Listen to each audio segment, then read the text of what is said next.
Matapos ang unang bahagi ng 1 million vote challenge, si Kuya naisipang libangin ang mga housemates. May mini-activity tayo pero kailangan nating galingan. May mga ipapakita si Kuya na eksena dyan, tapos kailangan daw nating i-recreate.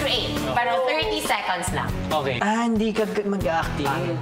Ilang saglit pa, inilabas na ni Kuya ang unang sitwasyong gagawa nila ng live picture. Kasal!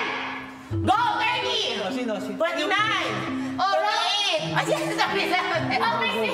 Dali-dali na. Ako na yung ano. Bakla, dapat may ganun ka. Pari ka! Ikaw na yung jacket. Bisita. Best man. Ako bisita. Best man. Ano kayo? Best man. Tusan. Tatakip talaga? Yung pare ito yung pare. Pare, may cross ka yan.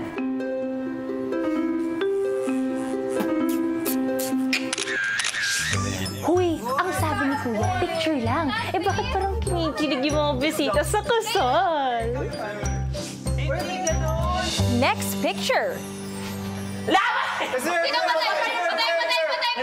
patay! Iyak! Give it to me! Ako na! Bayo! Daddy! Yung spaghetti mo. Ang galing. Ano kayang masasabi ni Kuya? Parang buhay pa! Yeah! Next picture. May buhok na yung baby. Ay, Siksikan na jeep. Jeep! Kanina kayo, Sir G. Ako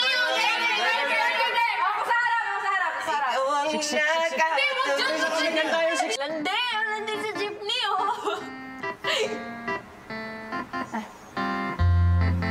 Oh my God,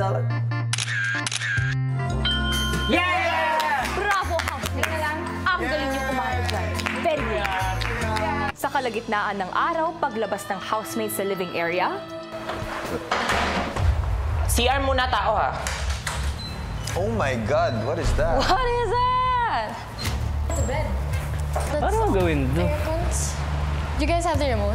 Seeing the setup, parang I was trying to analyze it na agad. Tinitingnan ko kung anong pwedeng gawin. Roll ka? Oh my God! Pang-militar to Ganun yung pakiramdam, Kuya, kasi may mga lubid. Tapos nakita ko na naman yung kailangan na naman namin mag-stack. Oh no. Kuya. Oh no. Yung unang agad na naisip po namin, Kuya, is baka kailangan po namin tumawid dun sa mga lubid-lubid na gano'n. Kaya ayun po, Kuya, medyo kinabahan po kami. I think I know. Ilang saglit pa ay nagbigay na ng anunsyo si Kuya. Ang inyong ikalawang 1 million vote challenge ay magsisimula in 3, 2, 1, go!